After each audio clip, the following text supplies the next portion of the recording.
Olá, boa noite. Seja muito bem-vindo ao Band Entrevista. A partir de hoje, todos os sábados, às 10:50 da noite, a gente se encontra aqui, na tela da Band, para uma conversa com um grande nome do cenário cultural, do mundo político, da administração pública.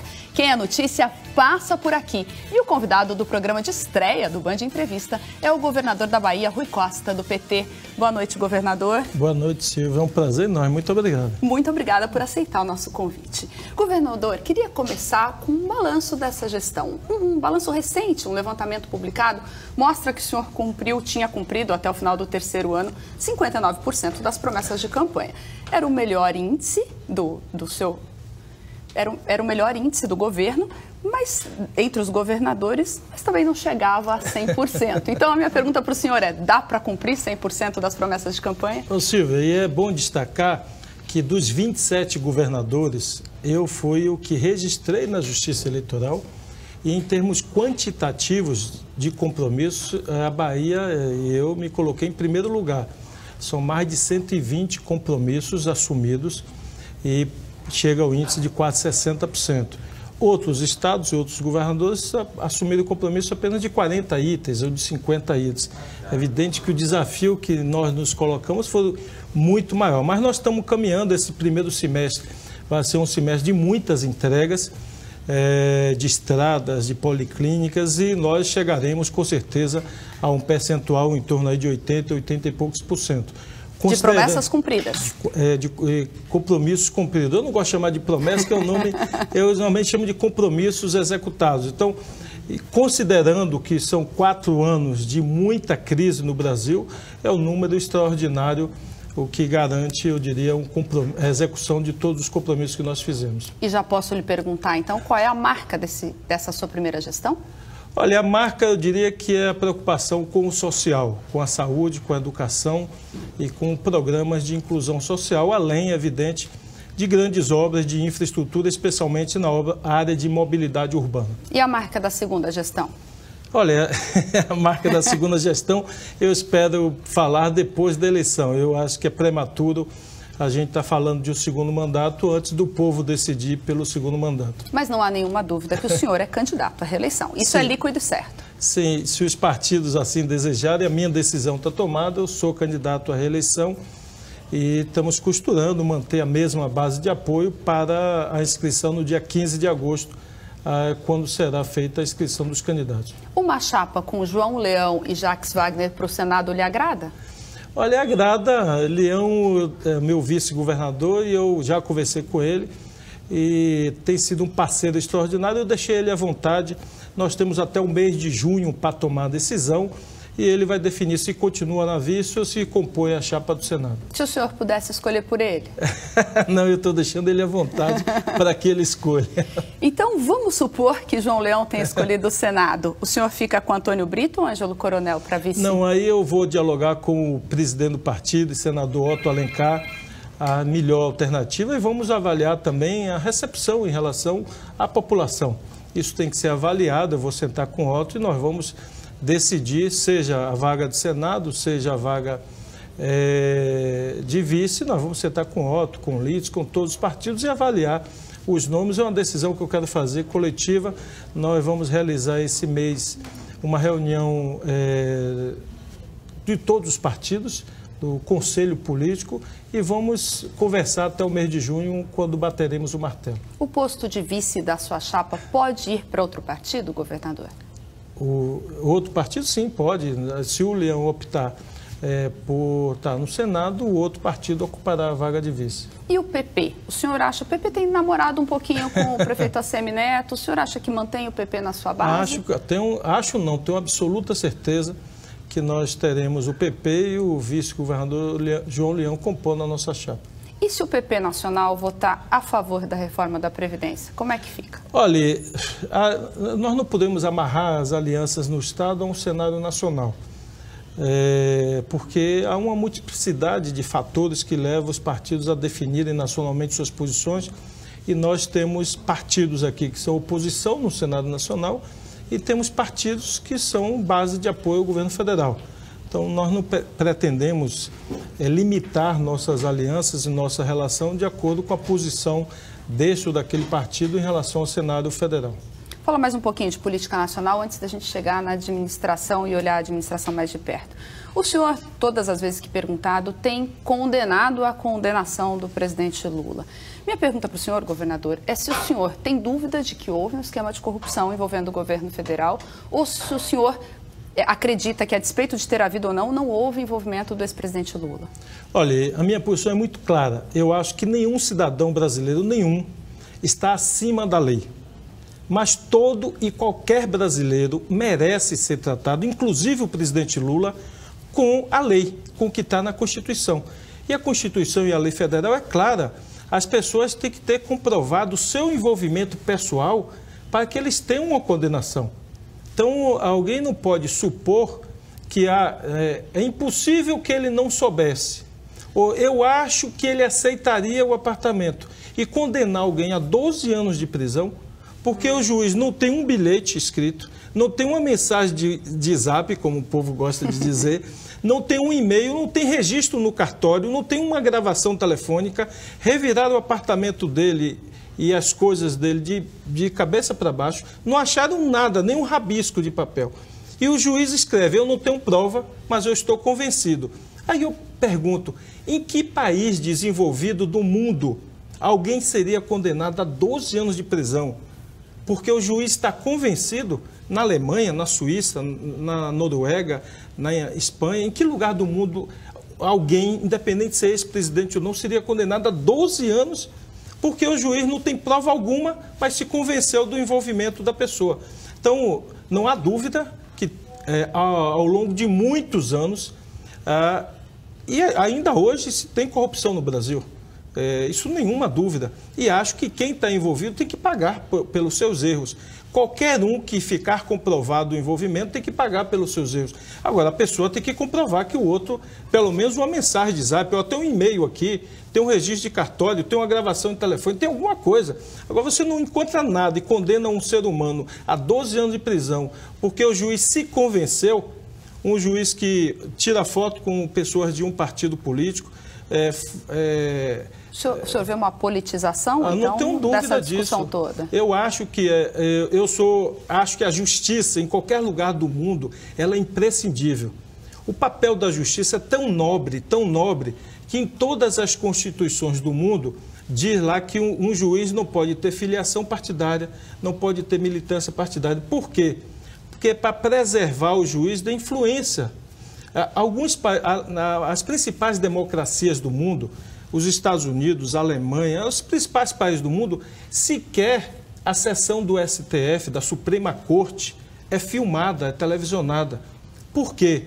Porque quer se garantir a independência do juiz. O senhor mudou a imagem que o senhor tem do judiciário? Tudo isso que a gente está vivendo, toda essa discussão em torno da Operação Lava Jato, em especial o que tem acontecido com esse presidente Lula? Silvia, eu não gosto de generalizar. Acho que em toda instituição, na política, no esporte, no jornalismo, em todo lugar, no judiciário, tem gente boa que age corretamente, com profissionalismo, zelando pelo exercício da sua profissão, e tem gente que escorrega. E eu acho que tem pessoas no judiciário e tem pessoas no Ministério Público que se excederam e estão fazendo prevalecer a sua preferência política, partidária, ideológica, quando deveriam estar julgando de acordo com a lei. O que não corresponde, na minha opinião, à grande maioria do Ministério Público e à grande maioria do Judiciário. Mas alguns estão praticando isso é nítido, é muito claro, eu diria, uma certa prevalência ideológica, política, partidária nas decisões judiciais. O que dizer de um juiz que pega um cartão de crédito de alguém gastando 5 milhões no cartão de crédito e absorve essa pessoa? Está lá o gasto no cartão de crédito da esposa do ex-presidente da Câmara. Absorve e com a recomendação, tenha mais cuidado nas próximas vezes que for gastar esse dinheiro, procure saber a origem. Para a gente encerrar... Eu não consigo entender como uma esposa de um presidente da Câmara gasta 5 milhões e ela nem desconfia de onde que vem o dinheiro. Aí sim que você tem um convencimento. Você imagine minha esposa gastando 5 milhões no cartão de crédito da esposa de um governador. De onde que viria esse dinheiro? Então, por isso que eu digo, aí você tem muitos pesos e várias medidas para a decisão. Alguém você não tem prova nenhuma e condena a 12 anos. O outro você tem 5 milhões gasto no cartão de crédito e você absorve a pessoa. Se a gente não tiver o presidente Lula no cenário eleitoral, eu sei que a sua vontade, o seu desejo manifesto, o senhor não esconde de ninguém, que ele dispute as eleições para a presidência, mas na ausência do presidente Lula, o senhor apoiaria Ciro Gomes ou Marina Silva? Olha, eu acho que na ausência do presidente Lula, nós temos que fazer um debate no partido, fazer um debate com outros partidos. Eu estou defendendo que esse debate comece agora, que possamos sentar e fazer um projeto de Brasil, um projeto de nação, não um projeto de partido político. Acho que a situação do Brasil requer uma grande aliança, juntar pessoas que estão preocupadas com o emprego, com a renda, com o desenvolvimento, e fazer um projeto que unifique a todos, independente de quem será o nome, para que a gente possa construir uma unidade, ou no primeiro turno ou no segundo turno, para se reconstruir o nosso país. É isso que eu defendo e eu disse uma vez e vou repetir. Não necessariamente o candidato precisa ser do PT, caso o Lula não possa ser candidato. Agora, eu quero me preservar até para garantir a unidade. Acho que nós não devemos estar falando de nomes nesse momento, que acima dos nomes está a pergunta: o que faremos se ganharmos a eleição? Nós precisamos ter um conjunto de propostas de governo para dizer ao povo brasileiro o que nós faremos em janeiro de 2019 se ganharmos a eleição. E o que não falta é coisa para fazer nesse país. Governador, a gente vai para um rápido intervalo. Então, daqui a pouquinho a gente volta para falar sobre segurança pública, sobre educação, com o governador da Bahia, Rui Costa.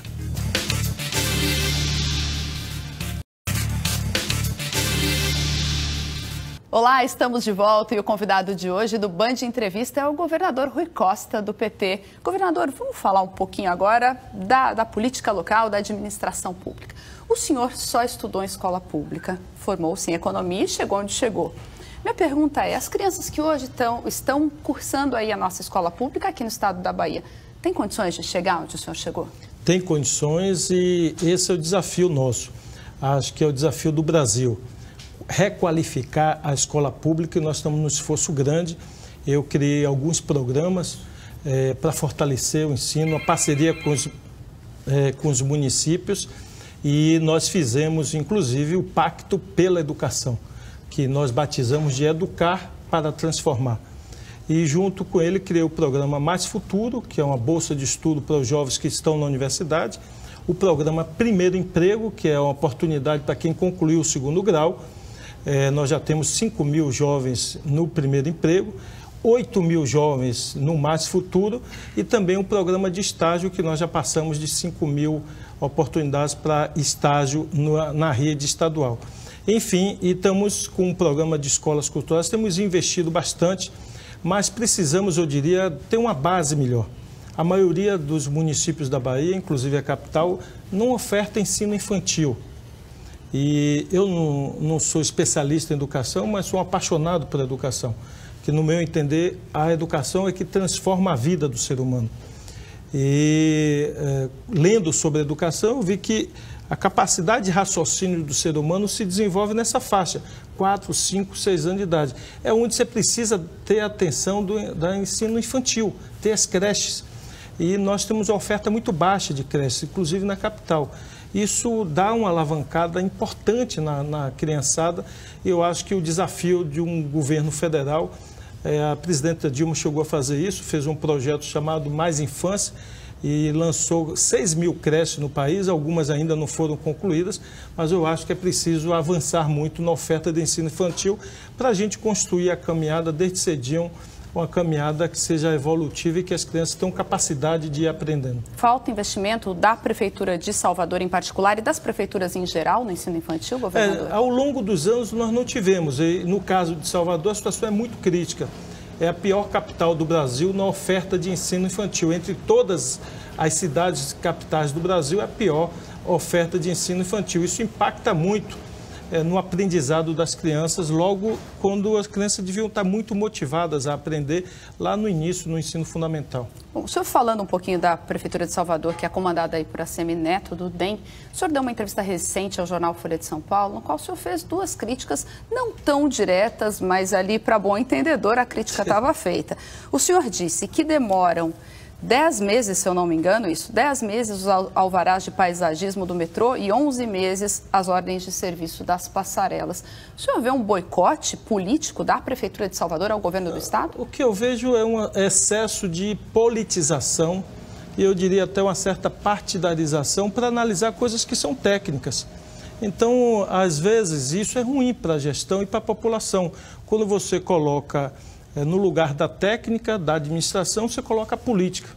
Então, a política tem o seu lugar, o debate político tem o seu lugar, mas você misturar as duas coisas só faz atrasar as ações de governo e atrapalhar a governança. Então, eu acho que é preciso que nós deixemos a política um pouco de lado para cuidar do interesse da população. É isso que eu me referia. Acho que muitas coisas que nós quisemos fazer, tem obras de abastecimento de água que ainda hoje aguardam por ordem de serviço, por alvará da Prefeitura. Então isso atrasa 6, 7 meses, 10 meses uma obra. O maior prejudicado não é o governador, o maior prejudicado é a população. E o senhor não vê, a recíproca no seu governo não acontece? Muito pelo contrário, eu tenho obra em todas as cidades, administrada por todos os partidos, pelo DEM, pelo PMDB, PSDB, todos de oposição. Eu tenho obras, eu vou no interior, chamo o prefeito, independente de que partido é, para andar no meu carro, atendo todos os prefeitos, porque eu entendo assim, eu fui eleito por todos os baianos, independente daqueles que votaram para prefeito no candidato A, B ou C. Eu tenho que tratar com respeito a decisão da população. E eu sempre peço aos prefeitos, todos, vamos deixar as preferências políticas partidárias de lado e vamos cuidar de fazer as coisas acontecerem no seu município. Isso que interessa. Na eleição, cada um pede voto para quem quiser, mas vamos ajudar a trabalhar, que é bom para o prefeito, é bom para o governador e principalmente é bom para a população. Governador, a gente passou recentemente pela maior festa da Bahia, o Carnaval. E não dá para negar, talvez a gente ressalte de menos no noticiário, a gente, imprensa em geral, mas não houve mortos no circuito do Carnaval. Não houve mortes. De outro lado, muito se destaca uma eventual truculência da polícia em algumas ações. O ator Bruno Galhaço divulgou imagens e aí isso foi muito repercutido. Hoje, há alguns dias, uma defensora pública disse que também o PM foi um pouco truculento com ela e acaba que esse noticiário ganhou mais atenção de toda a imprensa. Então, minha pergunta para o senhor não há dúvida, é uma vitória enorme. Então, a que o senhor atribui? Quer dizer, é só policiamento ou essa mudança para investimento na pipoca diminui a tensão social? Também essa é uma teoria da ausência de mortes. E a outra parte da pergunta é, será que não está na hora de mexer na formação desse policial para tentar ir para além do discurso de que a corregedoria pune, não é a polícia que a gente quer? A gente acredita nisso, mas como é que a gente vai mudar esse cenário? Olha, primeiro que o sucesso do Carnaval são vários componentes. Primeiro, o modelo de Carnaval, tirando as cordas e colocando a pipoca, isso ajuda muito a diminuição da violência. Porque a corda ali é um momento de tensão, do empurra-empurra. Retirando a corda, acaba aquele empurra-empurra, facilita a circulação das pessoas e diminui o atrito, portanto, diminui a violência. Os contrastes, né, governador? Além disso, nós introduzimos ferramentas como os portais, como a câmara de monitoramento na farda, drone, câmaras de monitoramento, uma quantidade grande. Enfim, usamos a tecnologia e isso ajudou também a reduzir a entrada de armas, de facas, de arma de fogo, muitas apreensões dessas armas nos portais e, portanto, isso reduz muito a possibilidade de ter acidentes mais graves. Não foi só... Não teve mortes. O número de ocorrências caiu drasticamente esse ano. De roubos, furtos, crimes contra o patrimônio. E de a violência física, principalmente. A violência contra o patrimônio, não é tão fácil medir, porque muita gente não declara, né? Perdeu um relógio, perdeu uma pulseira, muita gente não declara a medida disso. Agora, a violência física, sim, ela, em grande medida, ela é declarada porque ela fica visível. Então, houve uma grande redução. Com relação aos policiais, eu parabenizei, nós temos 32 mil homens na Polícia Militar, 6 mil na Polícia Civil. E nós temos a polícia mais preparada do Brasil para grandes eventos. todos os estados brasileiros vêm a aprender com a tecnologia da polícia baiana. Eu sou, desde criança, perfeccionista. Eu busco a perfeição. Vou tentando em tudo que eu faço melhorar e chegar à perfeição. Nós estamos buscando a perfeição na capacitação e, eu diria, em ter uma posição uniforme. Agora, uniformizar o comportamento humano de 32 mil homens não é tarefa trivial, mas nós temos absoluta convicção. O Carnaval de Salvador não seria o sucesso que é se não fosse a nossa Polícia Militar e a nossa Polícia Civil. Os eventuais excessos de um e de outro, primeiro, são apurados, são punidos e servem até essas imagens para o processo de treinamento dos outros policiais. Ou seja, olha, isso aqui é o que não deve ser feito. Então, nós usamos muito essas imagens, o comando da PM, para mostrar nos treinamentos que faz o que não deve ser feito. Mas isso é exceção, graças a Deus, à regra.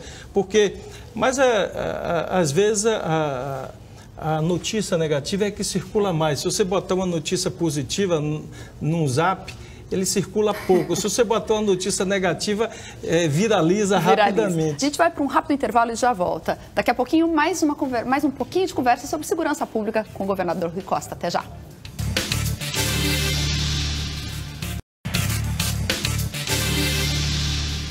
Olá, estamos de volta e o convidado de hoje do Band Entrevista é o governador Rui Costa, do PT. Governador, é tanto assunto, né, que a gente estava aqui no intervalo sem saber sobre o que mais. Mas eu queria perguntar uma coisa que é o pesadelo de quem mora nas grandes cidades, não é diferente em Salvador, que é o trânsito, a mobilidade. O senhor acha que efetivamente contribuiu para diminuir esse nosso pesadelo de cada dia? Ah, sim. Eu diria que todo baiano hoje tem orgulho. É o maior investimento do Brasil em andamento hoje, são as obras de mobilidade na nossa capital e na nossa região metropolitana. O metrô, estamos chegando aí a 37 quilômetros de extensão. Estamos licitando o VLT, as vias transversais. Eu diria que o governo do estado mudou definitivamente a mobilidade, o trânsito e a locomoção das pessoas na região metropolitana, especialmente em Salvador. Então, é uma referência hoje para o Brasil o volume de investimento que estamos fazendo. Fomos alçados a um outro patamar de transporte público? Ah, sim. Eu chego a fazer um desafio. Eu acho que daqui a pouco tempo, quando concluirmos essas intervenções, nós seremos o primeiro lugar em mobilidade urbana do Brasil. Não tenho a menor dúvida disso. Outro assunto, rapidamente, que não dá para fugir. Se tem alguma coisa que transtorna as pessoas, é fila de hospital. Ninguém quer esperar por atendimento no momento que está passando mal. O senhor tem investido muito nas policlínicas. É esse o caminho? É o caminho. Nós chegaremos até o final do nosso governo com 17 policlínicas entregues à população, garantindo atendimento de ressonância, tomografia, colonoscopia, enfim, todos os exames que as pessoas precisavam fazer e não faziam e não tinham onde fazer no interior. Além dos novos hospitais, eu vou conseguir chegar aos nossos hospitais novos que eu me comprometi. Já inauguramos o Hospital da Mulher, o Hospital HGE2, já inauguramos o Hospital da Chapada, o Hospital da Costa do Cacau, vou inaugurar agora o Hospital Couto Maia, e nós ainda iremos fazer o Hospital Metropolitano, que já está em obra, e também o Clériston Andrade 2 em Feira de Santana. São ações que nós temos feito e eu também me orgulho disso. É o maior investimento hoje no Brasil em saúde pública, está sendo realizado no estado da Bahia. Governador, a gente vai agora então para o Pinga Fogo. Ele pode responder com uma palavrinha, uma frase, tudo bem rapidinho. Vamos lá, quem é Rui Costa? Um ser humano sensível. Seu objetivo de vida? O objetivo de vida, ajudar o próximo. Uma paixão? Uma paixão, minhas filhas. Um medo? Um medo? Medo de encerrar a existência aqui e não cumprir a minha missão. O adversário ideal? Eu não escolho adversário. O presidente Lula?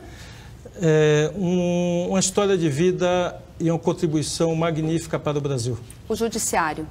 O judiciário, na minha opinião, uma referência e uma necessidade no mundo inteiro. A Bahia? A Bahia é o meu canto. Um desejo não realizado? Um desejo não realizado? Eu não tenho frustrações em minha vida. Eu diria que eu tenho realizado tudo aquilo que eu me proponho a fazer. Eu sou obstinado e dedicado no que eu quero fazer. Um ídolo? Minha mãe.